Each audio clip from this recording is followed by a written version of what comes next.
In just a moment, you'll meet a delightful mother who lives in Japan. She has diligently studied the Real Love training on realloveparents.com, and I've been working with her personally for several months. Here we talk again. Loving and teaching children is not easy, especially in the beginning. It doesn't just come naturally. It requires everything we have, including what we don't have, which is the understanding of how to be a parent. That's what the parenting training is about. As we learn how to be parents, we can be pretty terrible at it in the beginning, as this mother discovered. She often feels incompetent when she can't do what she's learned, or when her kids still act badly after she's done her best. And then she feels bad about herself. I wrote her an email about her feeling bad about herself. Okay. Well, I read your reply to my email, and yeah, you said, I reflected and I wrote some stuff, so I'm looking at it now. And you said, yeah, you often feel so unworthy and incompetent. And yeah, it's weird, but I didn't realize that I feel so unworthy and incompetent as much as that bad. I was like, that bad? Like, I thought I was doing better at that. And I probably am doing better at that, but I still feel that way. And um, and I still, like, when I try to do something new, I've always had fear that I will not be able to do it.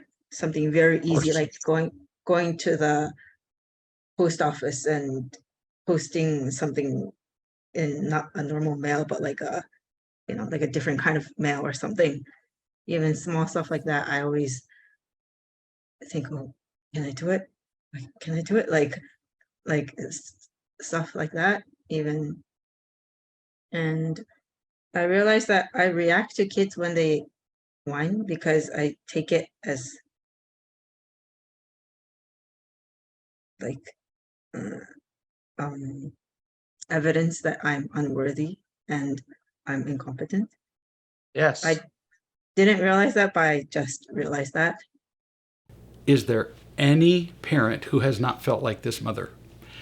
Raising responsible and happy children does not just come naturally. Kids are endlessly creative in finding ways to be inconvenient and to get what they want. And when we fail to stop their unproductive behaviors, we tend to think that we're not worth very much as parents. Good realization, because when you feel unworthy and incompetent, they can feel it. And they can't feel your love for them as well. They cannot feel my love. They cannot feel your love as well when you feel unworthy. Because if you feel unworthy and incompetent, who are you focusing on? You. And that detracts from your being present with them.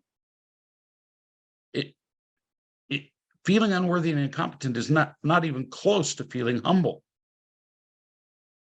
Not at all. The counterfeit. It distracts you from them. If a speaker stands up in front of an audience and they say, well, I'm feeling kind of nervous, they don't realize that they just lost the entire audience. Mm-hmm. Because the audience is going, well, if you're nervous and you don't know what you're talking about, why should I listen to you? And that's what kids do.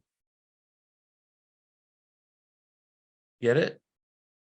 When we learn anything new, we will make mistakes. It's just part of the deal of learning, but we tend to be ashamed of our mistakes. And with enough of them, we lose confidence. We can't allow that to happen with our parenting. If we become hesitant with our kids, they feel it, and then they don't trust us. If we feel afraid, why should they? We lose credibility as parents. This mother compares her confidence as a mother to her confidence when she dances, something she's done for many years. It's a beautiful metaphor. Yeah, I think it's the same with dance.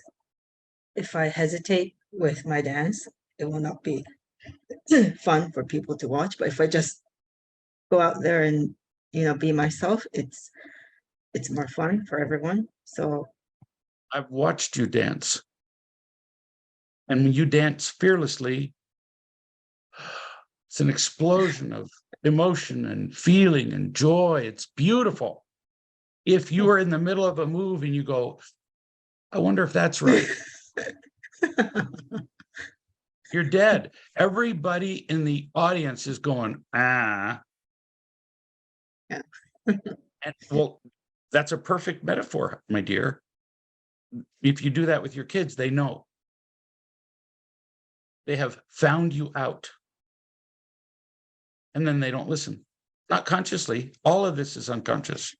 So now you are going to consciously be aware if you're feeling hesitant, unworthy, incompetent, might make a mistake. You just be aware of that. And then when those fears come up, you can say, no, I'm not going to do that. I'm not going to be afraid. Get it? That's where a little bit of awareness really helps. Not going to do that. You're going to make a decision whether to do this or this with a child. Just make a decision. Don't sit and agonize over the decision. Get it? You can think about it later and change the next decision. But in the moment, make the choice. Because if you pause, they know. They don't ever sit there and go, oh, mom's pausing, but they can feel it. Do you get how important this is? Pausing for, if I pause for what? If you pause to decide with the child, do I do this or this? Do I teach them or give them a consequence? For example, oh, shut up, honey, just make the choice. Because your confidence in making the choice is more important to the child than the choice you make. Did you hear that? Mm. Mm. So me being confident is more important than what I say or what I do in that Yes. moment. Yes. And then the more confident you become, the better choices you'll make.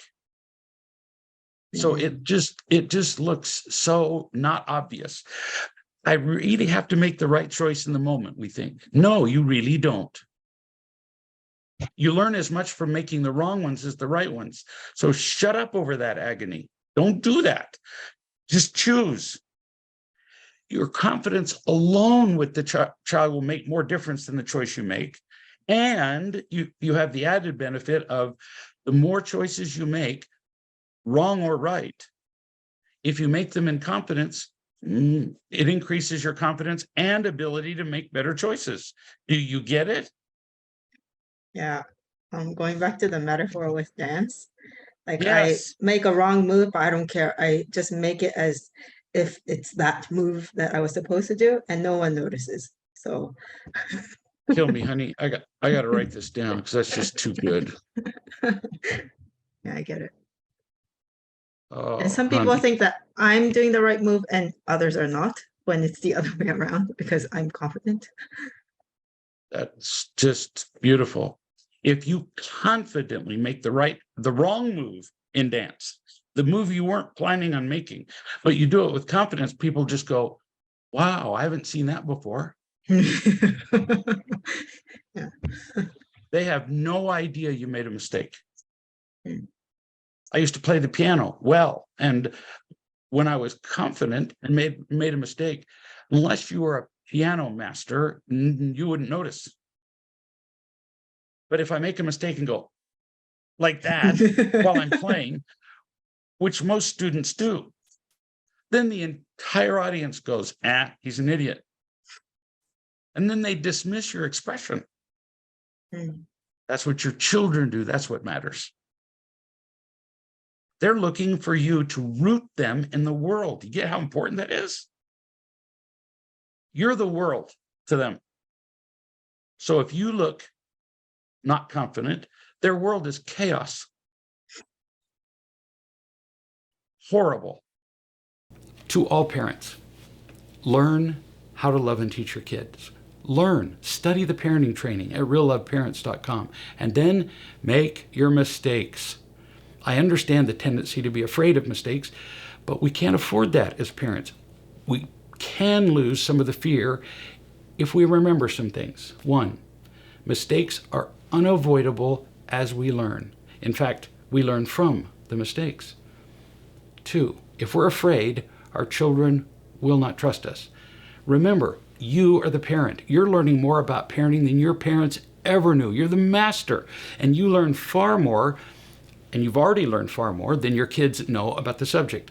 Take the confidence of that knowledge into every interaction with your kids, and you'll give them a rock to stand on in the storms of life.